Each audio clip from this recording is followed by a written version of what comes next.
Gisele, aos 22 anos, sentia o peso do mundo em seus ombros. As contas se acumulavam na pequena mesa da cozinha. Cada envelope, um lembrete cruel de seus fracassos. Linda, com longos cabelos morenos que ondulavam suavemente nas pontas e olhos verdes que um dia brilharam com sonhos, agora refletiam apenas o véu da ansiedade. O aluguel estava atrasado. A notificação de despejo era uma ameaça iminente.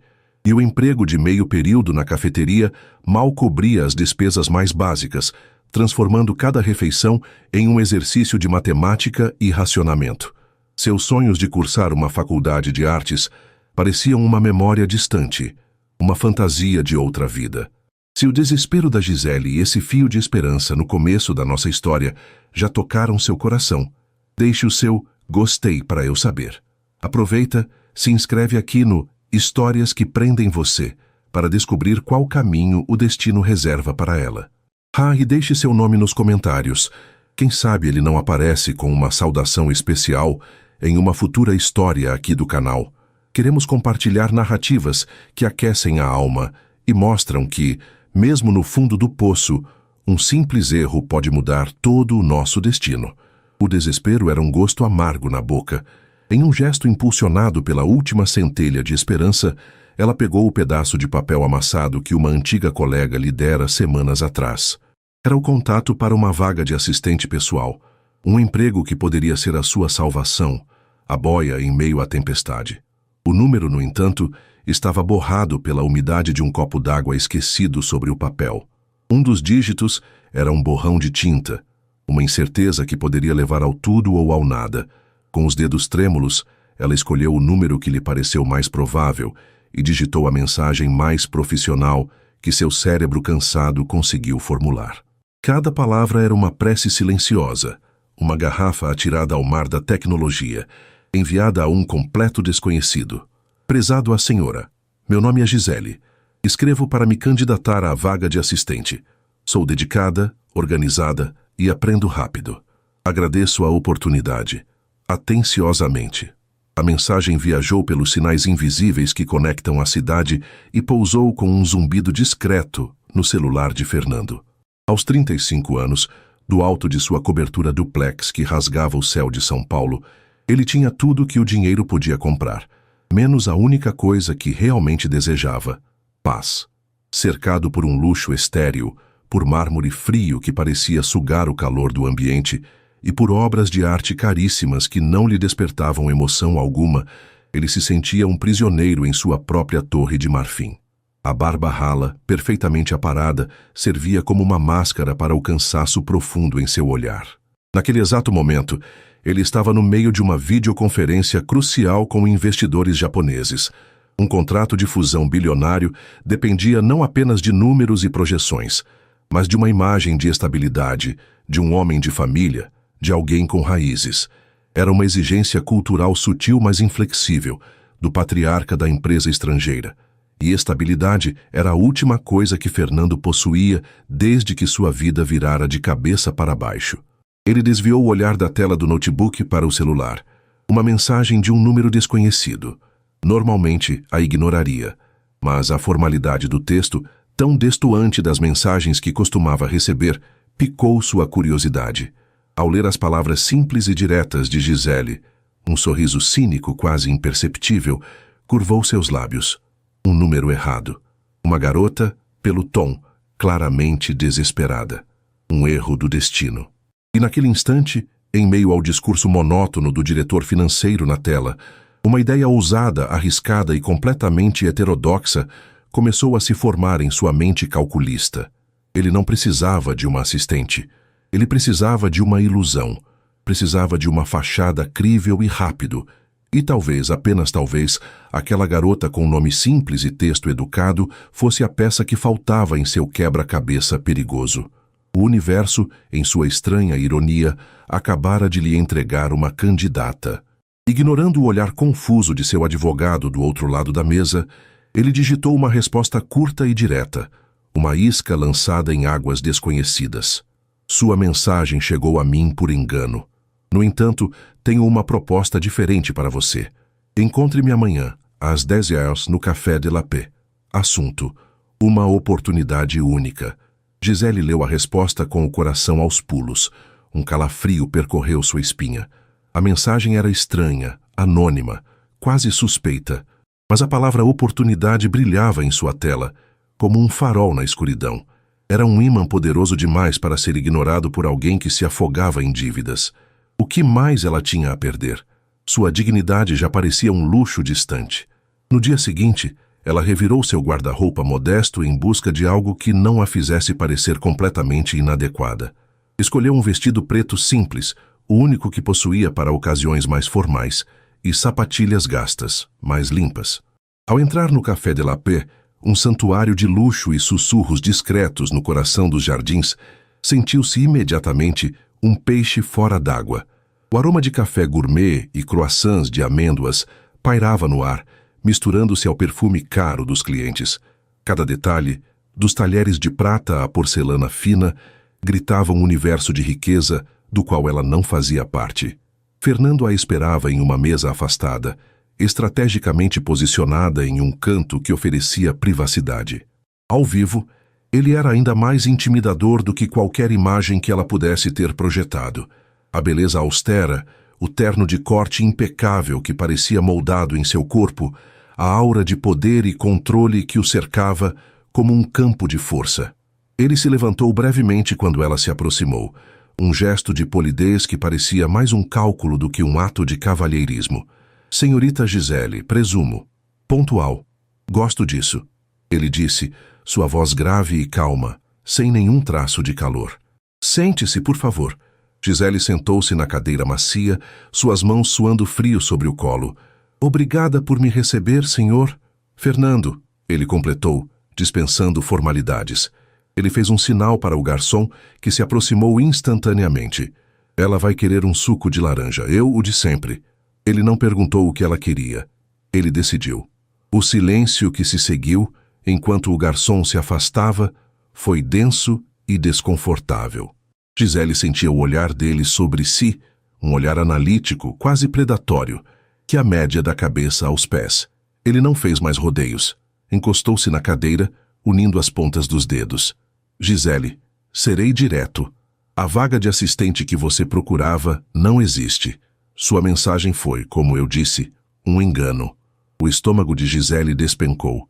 A humilhação a atingiu como uma onda, seguida pela raiva. Ele a fez vir até aqui, criar uma última esperança para zombar dela? Ela começou a se levantar. Eu peço desculpas pelo incômodo. Já estou de saída. Eu não terminei, ele disse, e o tom de comando em sua voz a fez parar, como se estivesse presa por fios invisíveis. O destino nos colocou em contato, e eu acredito em aproveitar as oportunidades que o destino oferece. Ele se inclinou para a frente, diminuindo a distância entre eles. Seus olhos, de um castanho escuro e profundo, fixaram-se nos dela, e Gisele sentiu como se ele pudesse ver através dela, enxergar cada dívida, cada medo, cada noite mal dormida. Eu preciso de uma noiva, ele declarou, as palavras saindo de sua boca com a mesma naturalidade com que pediria um café. Gisele piscou, certa de que tinha ouvido errado. O barulho do café pareceu desaparecer. O quê? Desculpe, eu não... Você ouviu perfeitamente. Ele continuou impassível. Não uma esposa, não uma amante, uma noiva.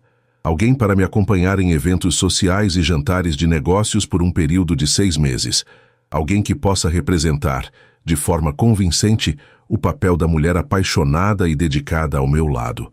Alguém que possa sorrir para as câmeras, apertar as mãos certas e projetar uma imagem de felicidade e estabilidade. Gisele engasgou, o ar faltando em seus pulmões. O choque percorreu seu corpo como uma corrente elétrica, tingindo seu rosto de um vermelho vivo. Era surreal. Era ofensivo. Isso é um absurdo. O senhor está me propondo... O senhor acha que eu sou o quê? Estou lhe propondo um contrato. Ele a interrompeu, sua calma desarmante diante do ultraje dela. Um trabalho de atuação. O papel mais importante da sua vida, com o maior cachê que você jamais poderia imaginar. Seu rosto não exibia nenhuma emoção. Era uma transação, pura e simples. Ele tirou do bolso interno do paletó uma caneta de ouro e um guardanapo de linho. Sobre o tecido branco, ele rabiscou um número, 1, seguido por uma fileira de zeros, que parecia não ter fim. Ele virou o guardanapo na direção dela, deslizando-o sobre a mesa de mogno. O ar fugiu completamente de Gisele. Seus olhos verdes se arregalaram, fixos naqueles algarismos. O número era obsceno. Era mais dinheiro do que ela, ou qualquer pessoa que conhecesse, veria em uma vida inteira de trabalho honesto. Aquele valor não apenas quitaria suas dívidas. Ele compraria uma casa para sua mãe, pagaria a faculdade que ela tanto sonhou, garantiria um futuro livre da ansiedade que a consumia dia e noite. Era a liberdade, escrita em tinta preta sobre um guardanapo de linho. Ela levantou o olhar do número para o rosto daquele homem bonito, frio e calculista. A proposta era indecente. Feria todos os seus princípios, tudo em que acreditava. Era vender um pedaço de sua alma. Mas a imagem das contas não pagas, do aviso de despejo, do rosto envelhecido e preocupado de sua mãe, tudo isso a assombrava com uma força brutal. A humilhação lutava contra a necessidade em uma batalha sangrenta dentro de seu peito. O que valiam seus princípios quando o estômago roncava e o teto sobre sua cabeça estava prestes a desabar? Com o coração batendo descontroladamente, uma sinfonia de pânico e tentação, ela umedeceu os lábios secos e, em um sussurro quase inaudível, proferiu a palavra que não apenas mudaria sua vida, mas a reescreveria do zero. Eu aceito. A palavra aceito pairou no ar entre eles, frágil e pesada. O sorriso de Fernando não chegou aos seus olhos. Era um sorriso de vitória, o de um jogador de xadrez que acaba de capturar uma peça crucial. Ele guardou a caneta no bolso, deixando o guardanapo com um número assombroso sobre a mesa. Excelente. Meu advogado entrará em contato com você ainda hoje para formalizar nosso acordo. Ele irá buscá-la em sua casa às 5 da tarde. Esteja pronta. A partir de hoje, sua antiga vida não existe mais. Dito isso, ele se levantou, deixou sobre a mesa uma nota que pagaria a conta dezenas de vezes e foi embora sem olhar para trás, deixando Gisele sozinha com o suco de laranja intocado, o guardanapo manchado de tinta e um turbilhão de emoções que ameaçava sufocá-la. Ela havia acabado de vender 6 meses de sua vida. A transição foi brutal e imediata. Às 5 da tarde, um sedã de luxo preto e silencioso parou em frente ao seu modesto prédio. Um homem de meia-idade, vestindo um terno tão caro quanto o de Fernando, apresentou-se como o Dr. Almeida, o advogado. Ele lhe entregou um contrato de 40 páginas, redigido na linguagem fria e impenetrável das leis. Cláusulas de confidencialidade, de comportamento, de penampilã. Era um roteiro detalhado para a personagem que ela deveria interpretar. Gisele, a noiva devotada. Ele também lhe entregou um cartão de crédito sem limites e um novo celular, informando que o antigo deveria ser destruído. Enquanto ela assinava os papéis na mesinha de sua cozinha, sentia como se estivesse assinando a própria certidão de óbito de sua identidade. Ela se mudou para a ala de hóspedes da mansão de Fernando, um espaço que, por si só, era maior e mais luxuoso que todo o andar de seu antigo prédio. O lugar era de uma beleza opressora. Paredes de vidro revelavam uma vista estonteante da cidade que nunca dormia. Mas por dentro, o silêncio era tão profundo que ecoava a solidão de seu dono. Os passos de Gisele sobre o mármore polido pareciam uma profanação em um mausoléu. Não havia fotos de família nem objetos pessoais, apenas arte moderna, móveis de design e um vazio que o luxo não conseguia preencher. Os primeiros dias foram um inferno de regras e etiquetas. Fernando assumiu o papel de um diretor exigente e impaciente, e ela, sua atriz principal, ainda despreparada. Ele a ensinou a se vestir, substituindo suas roupas simples por um guarda-roupa de grife que valia uma fortuna. Ensinou-a a andar com saltos que pareciam instrumentos de tortura, a segurar uma taça de vinho pela haste, a diferenciar um Monet de um Manet nas paredes de sua própria casa. Não arraste os pés, Gisele.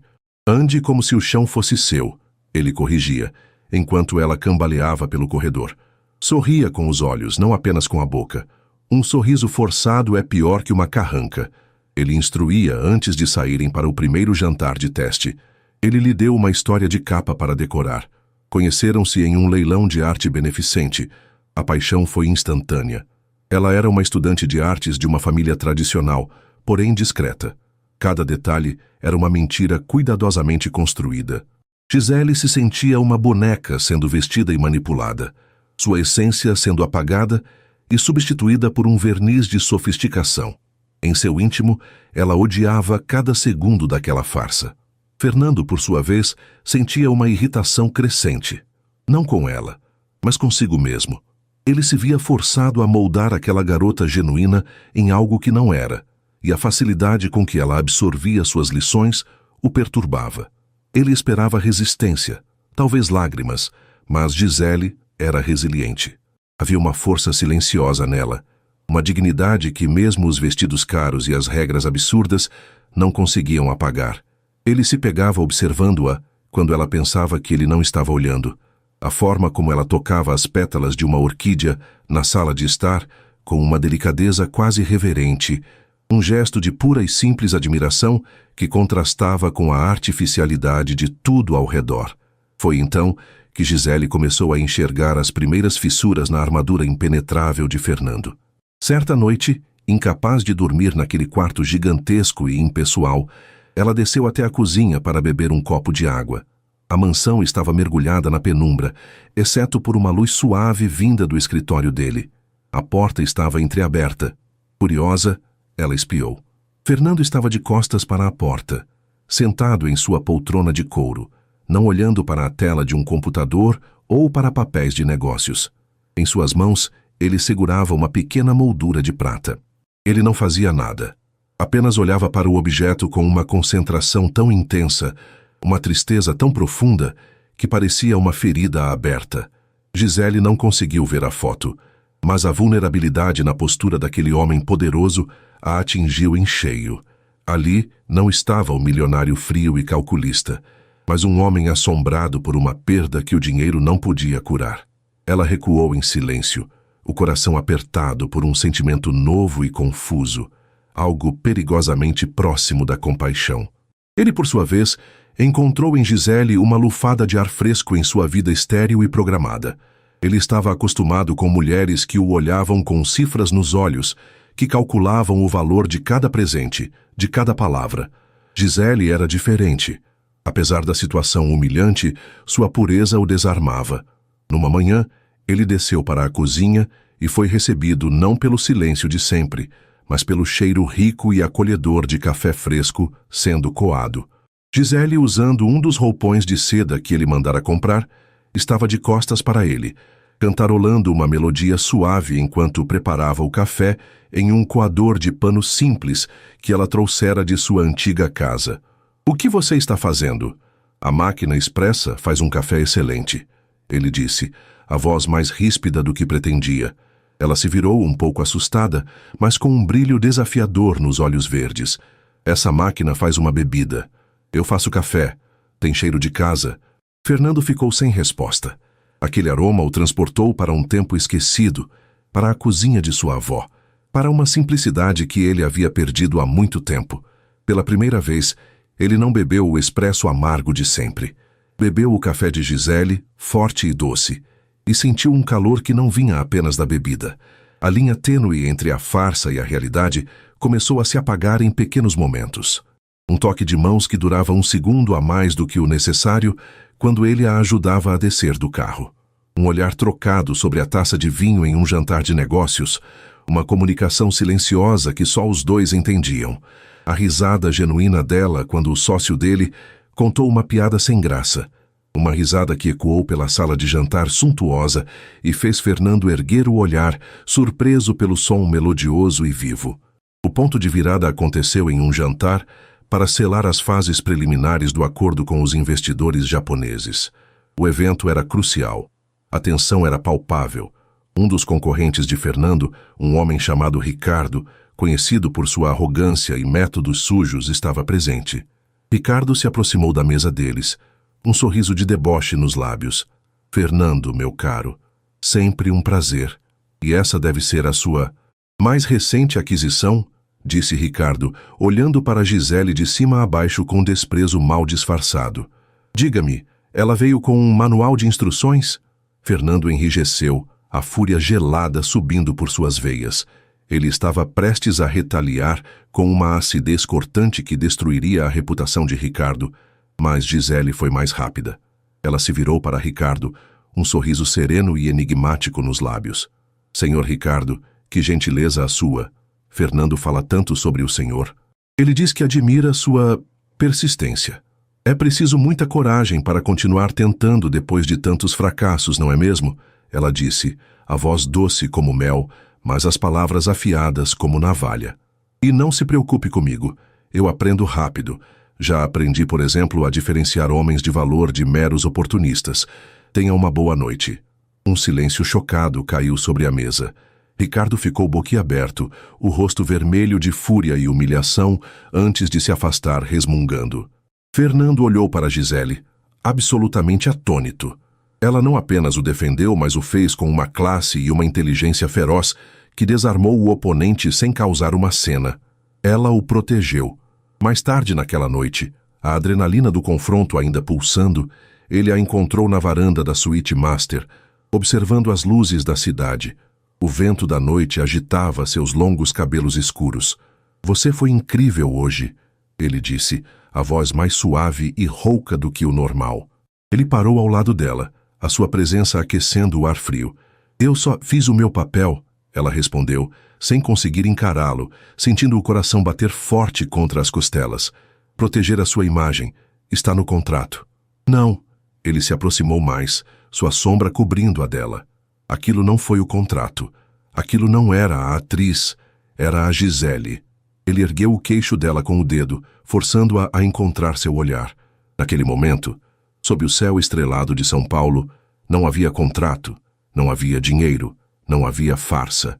Havia apenas um homem que via uma mulher de verdade pela primeira vez e uma mulher que via a alma ferida por trás da máscara do milionário. A atração que ambos lutavam para negar, a corrente elétrica que zumbia entre eles há semanas, finalmente explodiu. O beijo não foi parte do contrato. Não foi gentil nem calculado. Foi desesperado, faminto, um choque de solidão e desejo. Foi a colisão de dois mundos, o toque de duas almas que se reconheceram na escuridão. Foi perigosamente, inegavelmente real. E ambos sabiam naquele instante que nada mais seria como antes. Quando seus lábios se separaram, o som do vento e o zumbido distante da cidade voltaram a existir. Gisele e Fernando ofegavam, não apenas pela falta de ar, mas pelo peso do que acabara de acontecer. O beijo pairava entre eles, uma entidade própria, brilhando na escuridão da varanda. Foi um ato de transgressão contra as regras que eles mesmos criaram, um motim contra a lógica fria do contrato. O primeiro a recuar foi Fernando. Ele deu um passo para trás e a máscara de controle, que havia se estilhaçado por um momento, começou a se recompor, embora as peças não se encaixassem mais perfeitamente. Havia uma rachadura em sua compostura, e através dela, Gisele pôde ver um vislumbre de pânico em seus olhos. Aquele beijo o assustou mais do que qualquer negociação fracassada. Isso não deveria ter acontecido, ele murmurou a voz rouca, passando a mão pelo cabelo em um gesto de frustração que ela nunca tinha visto antes. Eu sei, sussurrou Gisele, levando os dedos aos próprios lábios, que ainda formigavam com o toque dos dele. Ela se sentia ao mesmo tempo aterrorizada e estranhamente viva. Sem dizer mais uma palavra, ele se virou e entrou, deixando-a sozinha na varanda com seu coração em disparada, e a certeza de que a linha que eles haviam cruzado não podia ser descruzada. Naquela noite, o sono foi um luxo que nenhum dos dois pôde se permitir. Em sua ala da mansão, Gisele se revirava sob os lençóis de seda, a memória do beijo queimando em sua mente. Ela não se arrependia. Pela primeira vez, naquele mundo de mentiras, algo havia sido dolorosamente verdadeiro. Em sua suíte master, Fernando encarava a silhueta dos prédios, sentindo-se um estranho em sua própria pele. Por anos, ele viveu em um exílio emocional autoimposto, e aquela garota, com sua pureza e sua força inesperada, havia invadido suas defesas com a força de um furacão. Ele estava perdendo o controle e isso o apavorava. Nos dias que se seguiram, a dinâmica na mansão mudou drasticamente.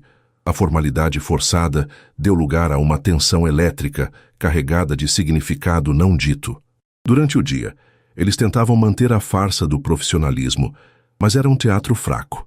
Um simples cruzar de olhares no café da manhã era suficiente para reacender a memória da varanda. Um toque acidental de mãos ao pegar um documento se transformava em uma corrente elétrica que percorria seus corpos.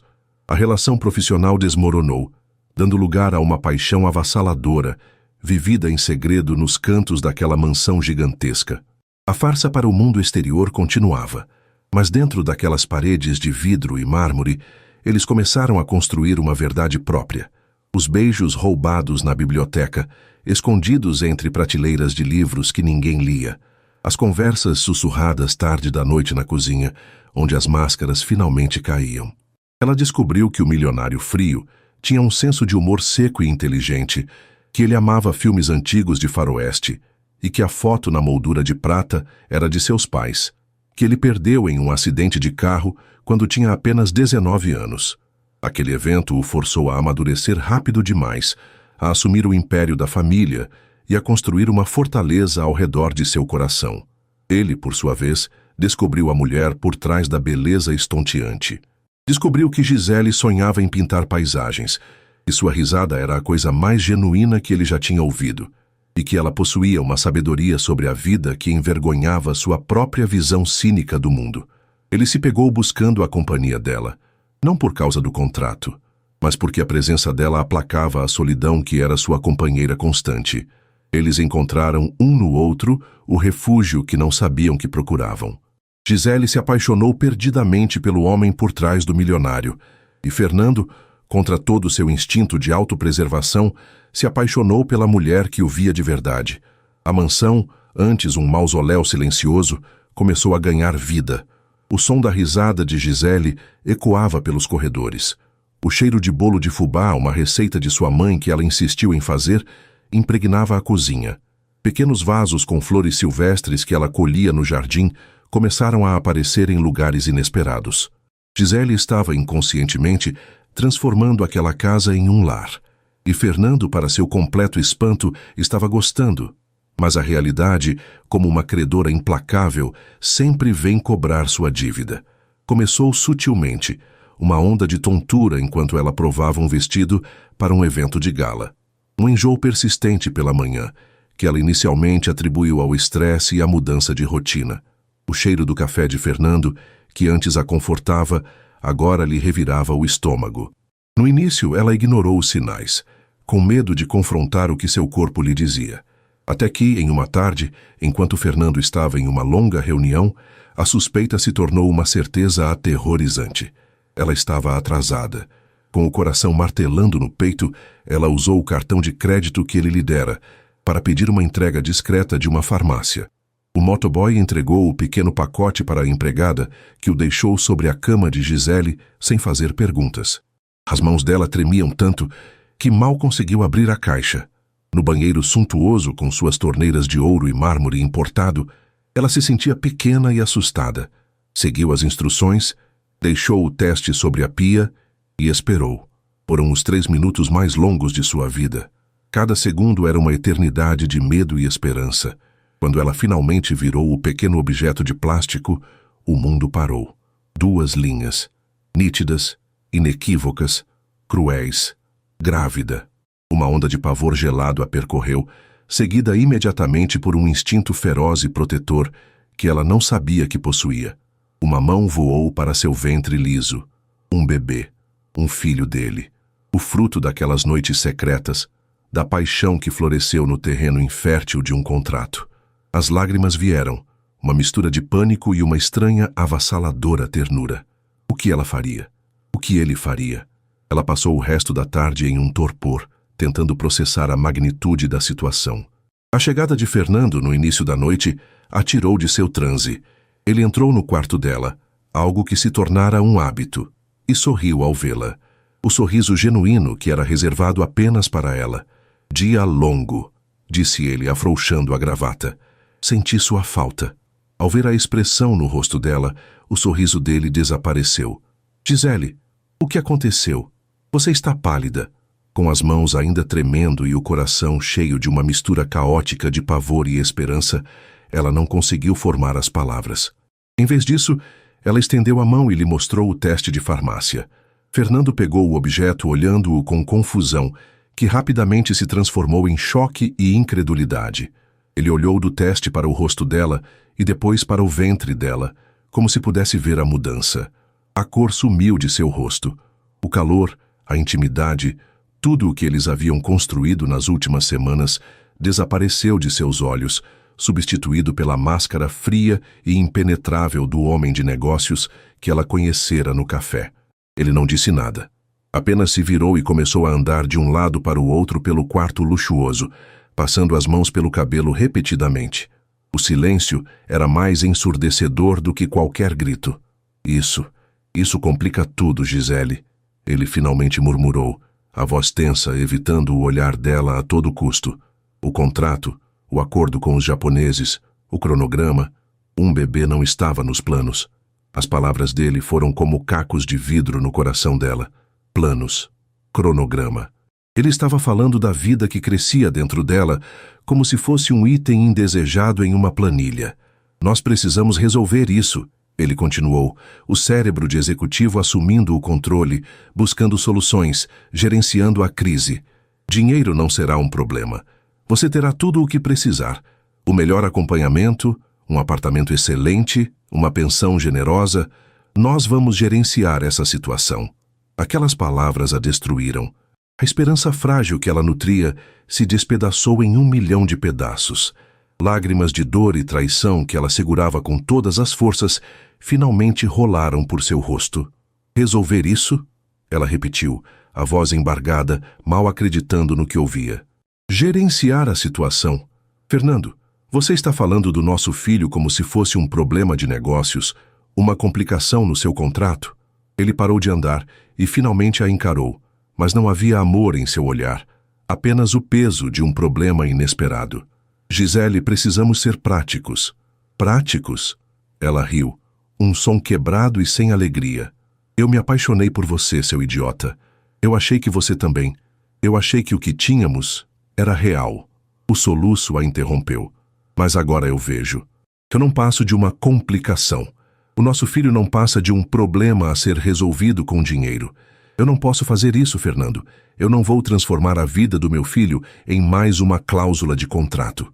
O homem por quem ela se apaixonou havia desaparecido.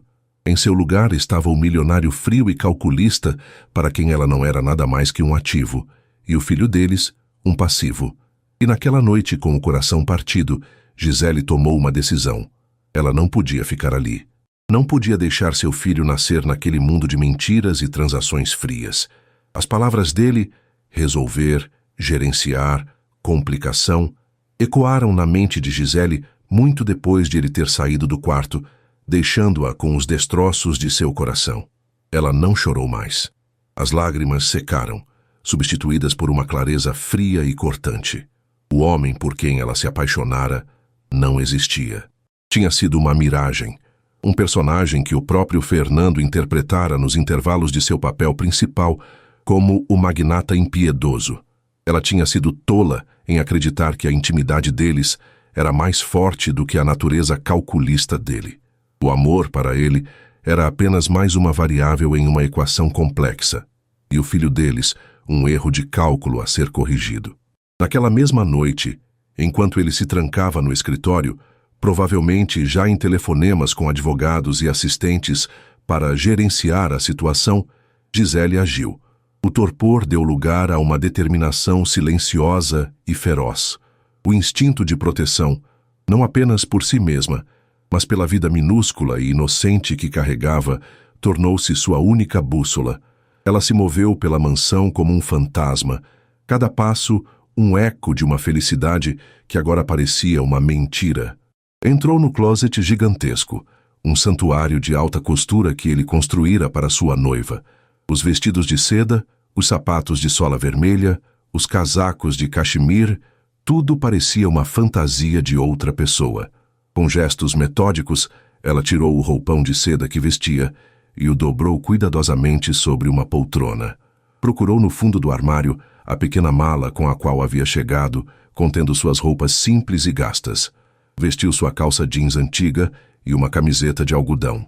A sensação do tecido familiar contra a pele foi como um reencontro com quem ela era de verdade. Era uma armadura, muito mais protetora do que qualquer peça de grife. Um por um, ela recolheu os símbolos de sua vida comprada.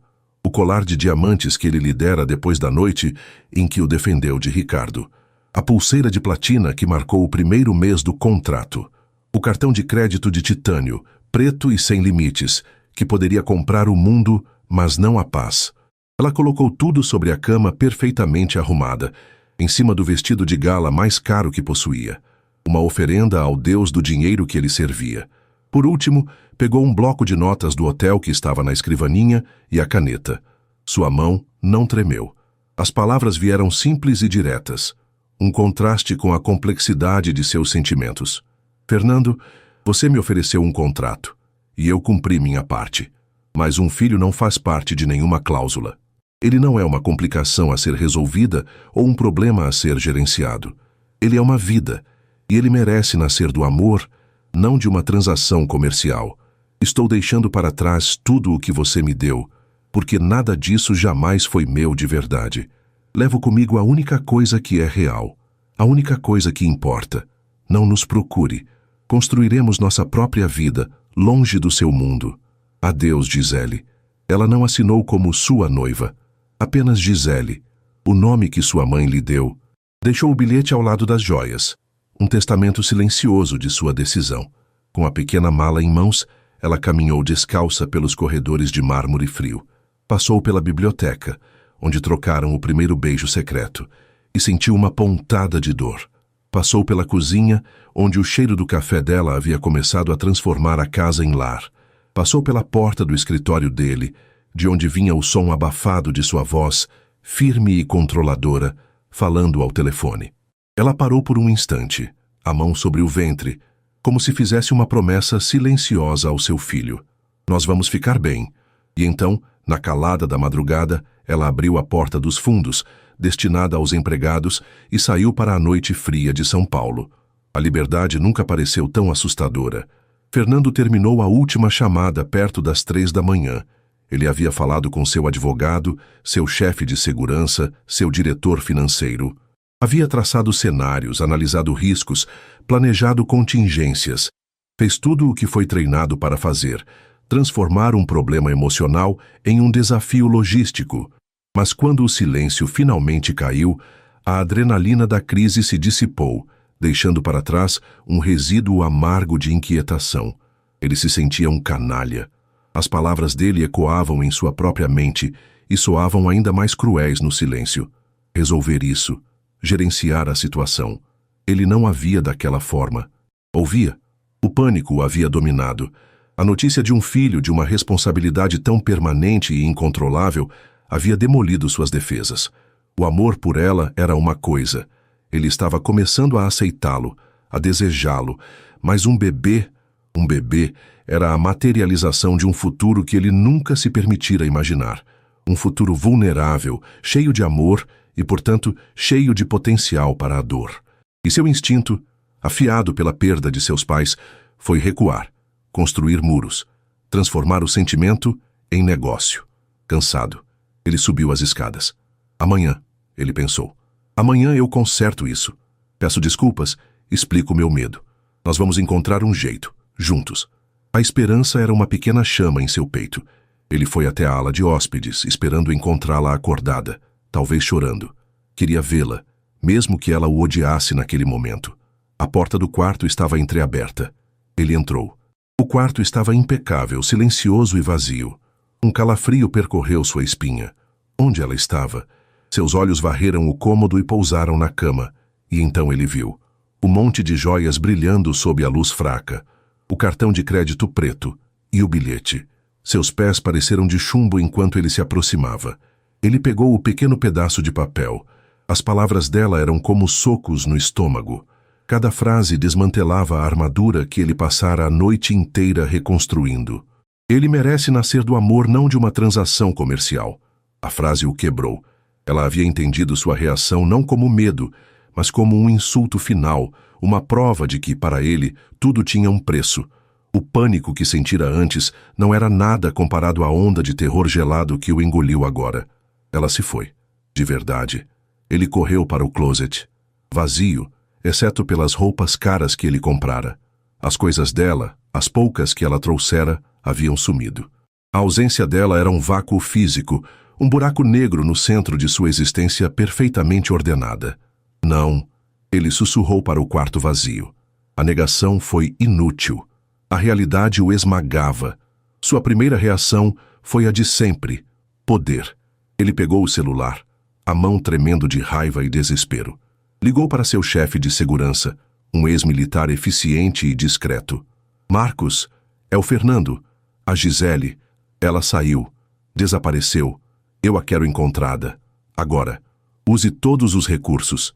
Verifique cartões, câmeras, hospitais, aeroportos, rodoviárias. Rastreie o celular antigo dela se for preciso. Eu não me importo com o custo. Apenas a encontre. Ele desligou, o peito arfando. Ele a encontraria. Ele consertaria isso. Ele a traria de volta. E então eles conversariam. Ele a faria entender. Mas enquanto as horas se transformavam em dias e os dias em uma semana, a confiança de Fernando começou a se esfacelar. Marcos reportava-se diariamente com a mesma notícia frustrante. Nada, senhor. Ela não usou nenhum cartão, não comprou passagem em seu nome. O celular antigo está desativado há semanas. As câmeras de segurança da rua a mostram saindo a pé de madrugada. Depois disso, ela sumiu. É como se tivesse evaporado. Gisele havia sido mais esperta do que ele imaginara. Ela não voltou para seu antigo apartamento, o primeiro lugar que eles verificaram. Não contatou nenhuma de suas antigas colegas. Ela simplesmente desapareceu, engolida pela cidade. A ausência dela começou a corroer Fernando por dentro. A mansão, que havia começado a se sentir como um lar, voltou a ser um mausoléu, mas agora 1000 vezes pior, porque cada cômodo estava assombrado pela memória dela. Ele via seu vulto na cozinha, ouvia o eco de sua risada na sala de estar. Na varanda onde se beijaram, ele sentia o cheiro de seu perfume no ar da noite.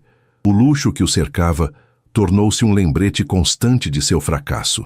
Ele tinha um império, mas o que importava se a única pessoa que o fazia sentir-se humano o abandonara? O contrato bilionário com os japoneses, o motivo de toda aquela farsa, estava em sua fase final. Em uma videoconferência decisiva, o patriarca da família, Sr. Tanaka, perguntou por meio de um intérprete: "E como está sua adorável noiva, a senhorita Gisele? Esperamos conhecê-la em breve." Fernando olhou para a tela, para os rostos sorridentes e expectantes. O antigo ele teria mentido com facilidade, inventado uma desculpa plausível. Mas o antigo ele estava se desintegrando. Ela foi embora, ele disse, a voz vazia. O noivado acabou. Um silêncio chocado se instalou na chamada. Seu advogado ao seu lado ficou pálido. A estabilidade que ele tanto se esforçou para projetar havia implodido. Ele não se importava. Enquanto isso, a centenas de quilômetros de São Paulo, Gisele encontrava refúgio. Ela não fugiu para um lugar aleatório. Ela foi para o único porto seguro que conhecia fora de sua mãe. A casa de sua madrinha, Elvira, em uma pequena e pacata cidade do interior. Dona Elvira era uma viúva de 60 e poucos anos, com um coração do tamanho do mundo e mãos que pareciam feitas para afagar e cozinhar. Gisele chegou à sua porta de madrugada, depois de uma longa viagem de ônibus paga com o pouco dinheiro que lhe restava. Estava exausta, pálida e com os olhos fundos. Ao ver o estado da afilhada, Dona Elvira não fez perguntas. Apenas a abraçou com força e a levou para dentro. Na cozinha simples, com cheiro de bolo de milho e café, Gisele desabou. Ela não contou toda a história do contrato. Era vergonhoso demais. Disse apenas que havia se envolvido com um homem rico e poderoso, que se apaixonara, que estava grávida e que ele a havia rejeitado, tratando seu filho como um problema. Dona Elvira ouviu tudo em silêncio, afagando suas costas. Quando Gisele terminou, a madrinha simplesmente disse: "Homens podem ser tolos, minha filha, especialmente os que pensam que o dinheiro resolve tudo, mas você não está sozinha. Esta casa é sua casa, e este bebê será amado. Agora, tome esta sopa. Você precisa se alimentar por 2. Os dias que se seguiram foram um bálsamo para a alma ferida de Gisele. A rotina simples da vida no interior a ancorou. Ela ajudava a madrinha no jardim, sentia o cheiro da terra úmida, aprendia a fazer pão. O silêncio ali não era opressor como na mansão. Era pacífico, preenchido pelo canto dos pássaros e pelo som do vento nas árvores. Longe do mundo de aparências de Fernando, ela começou a se reconectar consigo mesma. Uma tarde, encontrou uma caixa de lápis de cor de quando era criança. Sentou-se na varanda dos fundos, que dava para um pequeno riacho, e começou a desenhar. No início, seus traços eram tímidos, mas aos poucos, as cores e as formas fluíram. Ela desenhou as flores do jardim de Elvira, as árvores, o rosto enrugado e gentil de sua madrinha.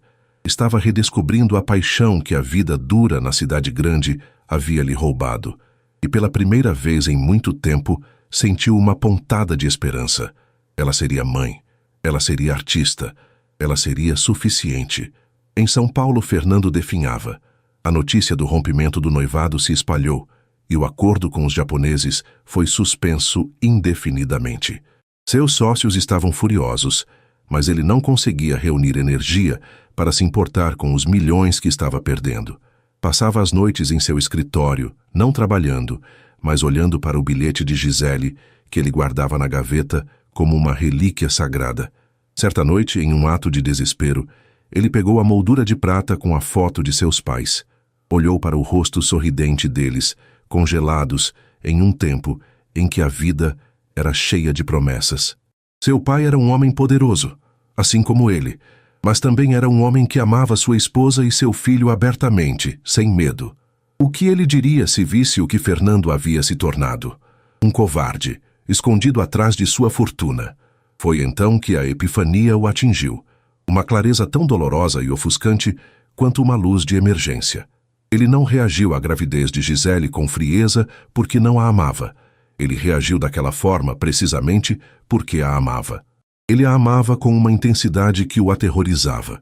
O amor por ela e a notícia daquele bebê representavam um futuro de vulnerabilidade absoluta, uma felicidade tão grande que a perspectiva de perdê-la, como havia perdido seus pais, era insuportável. Seu pânico não foi o de um CEO diante de uma crise. Foi o de um homem apavorado, usando a única ferramenta que conhecia, o dinheiro e o controle, para tentar conter um sentimento que era grande demais para ser contido. Ele não havia sido cruel. Havia sido um covarde. Ele se levantou, a decisão se solidificando em sua mente. Ele passou semanas usando seu poder para tentar encontrá-la, para forçá-la a voltar. Errado. Tudo errado. Ele não podia usar seu poder para trazê-la de volta. Ele precisava se despir dele. Ele tinha que encontrá-la não como Fernando, o milionário, mas como Fernando, o homem que ela conheceu nos momentos de silêncio, o homem que ela defendeu, o homem que a beijou na varanda, o homem que queria ser o pai de seu filho. Sua missão mudou. Não era mais encontrar Gisele, era merecer Gisele. Ele pegou o celular e ligou para Marcos. "Cancele a busca", disse ele, a voz firme pela primeira vez em semanas. "Eu mesmo vou procurá-la. E Marcos, comece a liquidar alguns ativos. Vou precisar de menos liquidez e mais tempo." Ele não sabia onde ela estava, mas sabia por onde começar a procurar. Não nos hotéis de luxo ou nos círculos sociais, mas nos lugares simples, nos traços de sua vida antiga, nas histórias que ela lhe contara sobre sua infância. Ele iria encontrá-la, e quando o fizesse, não lhe ofereceria um cheque ou um contrato. Ele lhe ofereceria seu coração partido e a promessa de um homem disposto a mudar. A caçada havia terminado. A peregrinação estava prestes a começar. Os meses que se seguiram à fuga de Gisele foram uma estação de cura. Na tranquilidade da pequena cidade, longe dos arranha-céus que aprisionavam o sol e da pressão constante da metrópole, ela floresceu.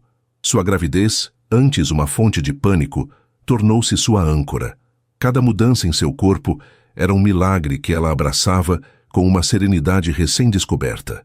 O primeiro chute do bebê, uma tarde enquanto regava as samambaias de Dona Elvira, a fez chorar de pura alegria. Era uma comunicação secreta, uma promessa de que não estava sozinha. A vida era simples, mas rica em significado. As manhãs eram preenchidas com o cheiro de café fresco e pão caseiro, as tardes com longas caminhadas pela margem do riacho e as noites com conversas tranquilas na varanda sob um céu absurdamente estrelado. Gisele e Dona Elvira desenvolveram um laço profundo, uma cumplicidade de mãe e filha. A velha senhora, com sua sabedoria prática e seu coração generoso, nunca a julgou. Apenas lhe deu espaço para se curar e a nutriu com comida de verdade e afeto sincero. A arte voltou para a vida de Gisele como uma amiga há muito perdida. Com um caderno de desenho e uma caixa de lápis, ela começou a registrar o mundo ao seu redor. Não mais se sentia uma fraude. Seus traços eram firmes, suas cores vibrantes. Ela desenhou a luz do sol filtrando-se pelas folhas de uma mangueira, as rugas no rosto sorridente de sua madrinha, a curva de sua própria barriga crescendo a cada semana. Em seus desenhos, ela não era a noiva de um milionário nem uma garçonete desesperada. Era uma artista, uma criadora, uma mãe.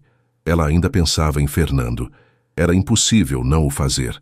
A dor da traição havia diminuído, dando lugar a uma melancolia suave, uma saudade do homem que ela vislumbrou por trás da armadura. Às vezes, à noite, ela se perguntava se ele sentia sua falta, ou se ela e o bebê haviam sido apenas um inconveniente rapidamente resolvido e arquivado. A dúvida era uma pequena pedra em seu sapato, mas ela se recusava a deixar que a fizesse tropeçar. Seu futuro e o de seu filho dependia apenas dela agora. Enquanto Gisele encontrava a paz, Fernando vivia em um purgatório autoimposto. Sua peregrinação para encontrá-la começou não com mapas e detetives, mas com memórias. Ele cancelou todas as reuniões não essenciais, delegou a gestão diária de seu império e começou a andar. Ele voltou ao antigo bairro dela, um lugar que antes veria apenas da janela blindada de seu carro. Caminhou pelas ruas, comeu no pequeno restaurante que ela mencionara, sentou-se no banco do parque onde ela lhe disse que lia poesia quando adolescente. Ele tentava ver o mundo através dos olhos dela. Viu a beleza na simplicidade, a dignidade nas dificuldades. Conversou com as pessoas, não como um magnata em busca de informações, mas como um homem em busca de compreensão. Em um centro comunitário onde ela havia sido voluntária, ele passou uma tarde ajudando a descarregar doações. O trabalho físico, o suor, a camaradagem simples dos outros voluntários, tudo era estranho e, ao mesmo tempo, purificador. Ele estava se despindo de sua identidade camada por camada, e o que encontrava por baixo era um homem que ele mal reconhecia, um homem que ele queria ser. A virada em sua busca veio de onde ele menos esperava. Depois de semanas de busca infrutífera, ele tomou coragem e foi procurar a mãe de Gisele. Ele esperava uma porta batida na cara, gritos, acusações, e, de fato, a recepção inicial foi glacial. A senhora Helena, uma mulher de olhos tão verdes e expressivos quanto os da filha, o recebeu com a fúria protetora de uma leoa. "O que você quer aqui?" ela perguntou, a voz tremendo de raiva contida. "Já não causou dor suficiente à minha filha?" Fernando não tentou se defender. Ele apenas ficou ali, na porta do apartamento simples, parecendo menor do que nunca, e disse a verdade. "Eu não vim pedir nada, senhora Helena. Eu vim pedir perdão. Eu fui um covarde. Eu magoei a Gisele da pior maneira possível, e se eu pudesse voltar no tempo, eu faria tudo diferente. Eu só precisava que a senhora soubesse disso, que eu sei o que perdi, e que eu sinto muito." Não havia arrogância em sua voz, apenas um arrependimento profundo e genuíno. A senhora Helena o estudou por um longo momento, vendo não o bilionário das notícias, mas um homem quebrado.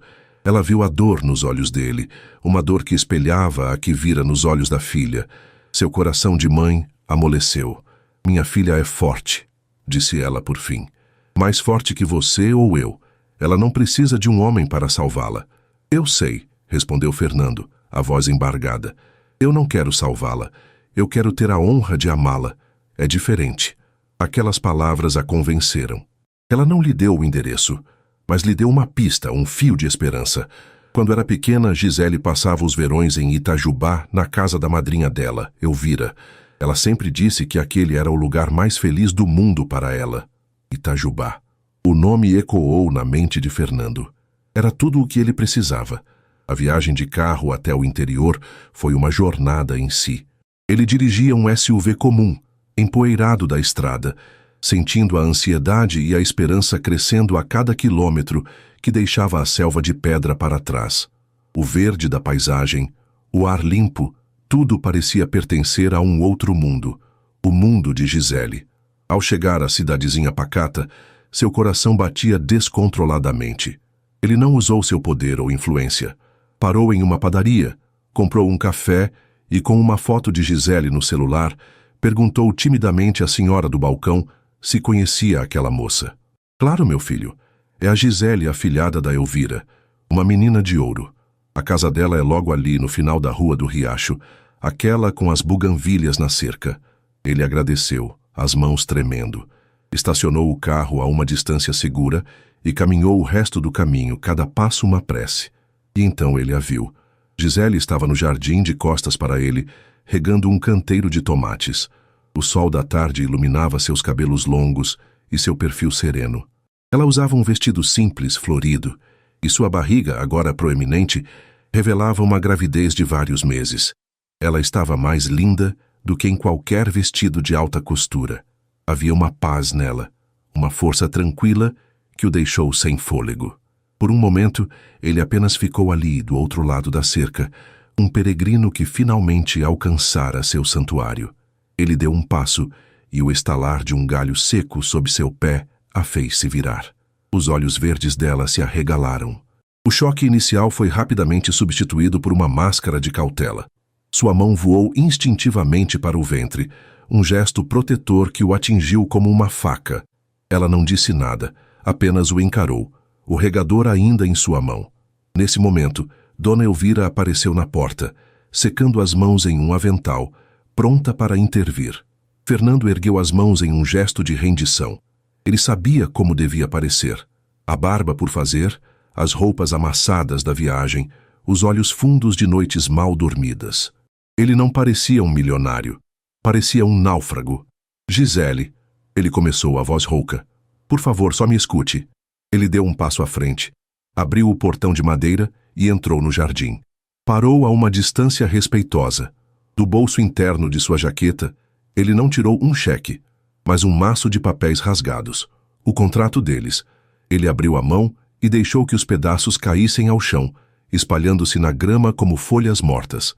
Foi o pior negócio que eu já fiz na minha vida, disse ele, os olhos fixos nos dela suplicantes. Gisele, eu sei que desculpe não é suficiente. Nada que eu disser pode apagar as palavras horríveis que eu usei, a maneira como eu te tratei. Eu não vim aqui pedir que você me perdoe de imediato. Eu vim aqui para que você entenda. Ele respirou fundo, a vulnerabilidade exposta em seu rosto. Eu fui um idiota. Pior, eu fui um covarde. Quando você me contou sobre o bebê, eu entrei em pânico. Não porque eu não o queria, ou porque eu não te amava. Foi exatamente o contrário. Eu entrei em pânico porque eu te amo mais do que já amei qualquer coisa na minha vida. E a ideia de ter um filho com você, de ter uma família de verdade, isso me deixou apavorado. As lágrimas começaram a brotar nos olhos dele, lágrimas que ele não se preocupou em esconder. Eu passei a vida toda controlando tudo com dinheiro, Gisele. Porque depois que perdi meus pais, aprendi que as emoções te deixam fraco, que o amor te deixa vulnerável. E quando a coisa mais importante da minha vida aconteceu, a única coisa que eu soube fazer foi tentar controlar, gerenciar, comprar. Eu não estava falando do nosso filho como um problema. Eu estava falando do meu medo, do meu terror de não ser bom o suficiente, de falhar com vocês, de perder vocês. Gisele ouvia, o coração batendo forte contra as costelas. As lágrimas que ela tanto segurou começaram a escorrer por seu rosto, silenciosas. Dona Elvira, na porta, observava a cena, os olhos marejados, reconhecendo a sinceridade crua naquele homem desesperado. Eu passei os últimos meses não apenas te procurando, mas me procurando, ele continuou, a voz embargada, tentando encontrar o homem que pudesse ser digno de você. O homem que você viu em mim quando ninguém mais via. Eu não quero resolver nada. Eu quero participar. Eu quero trocar fraldas.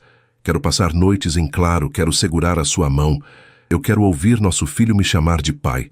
Ele se aproximou lentamente, parando a um passo dela. Nossa história começou com um número errado e uma proposta absurda. Eu quero terminá-la com a verdade. Gisele, eu te amo. E eu amo o nosso filho que ainda nem conheço com todo o meu coração. Ele olhou para a barriga dela e um sorriso trêmulo e maravilhado surgiu em seus lábios.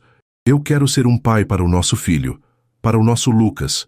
O nome que eles haviam sonhado juntos em uma noite de confidências sussurradas.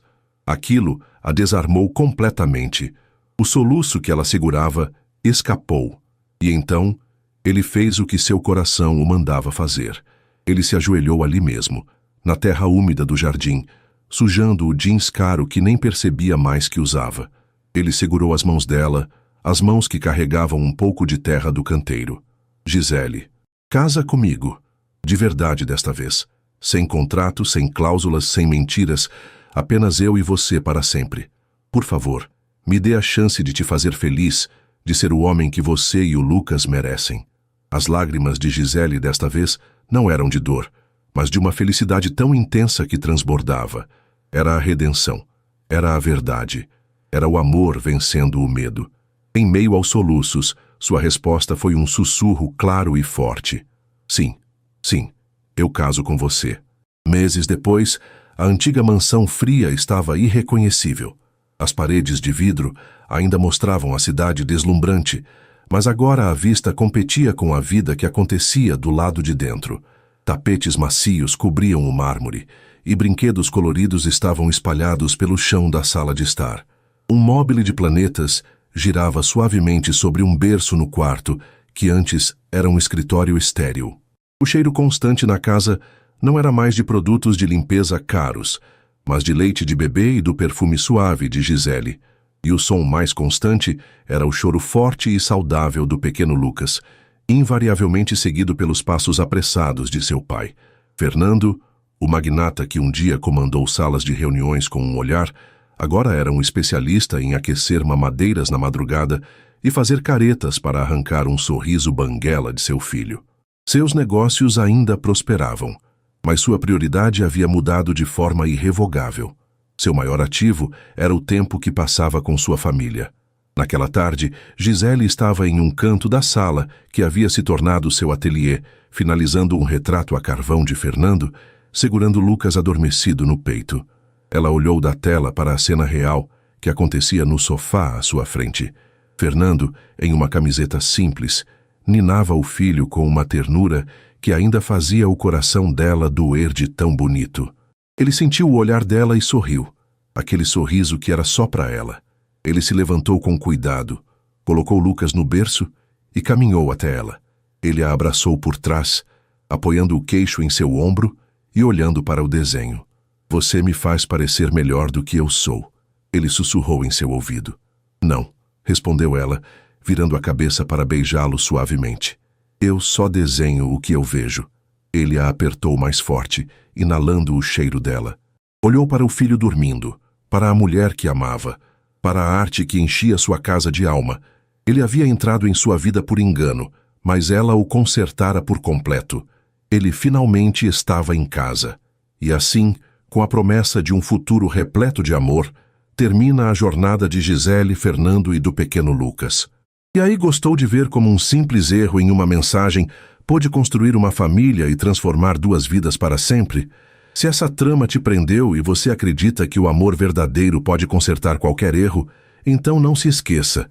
Inscreva-se agora no Histórias que Prendem Você e ative o sininho para receber todas as notificações. Seu like também ajuda muito o canal a crescer.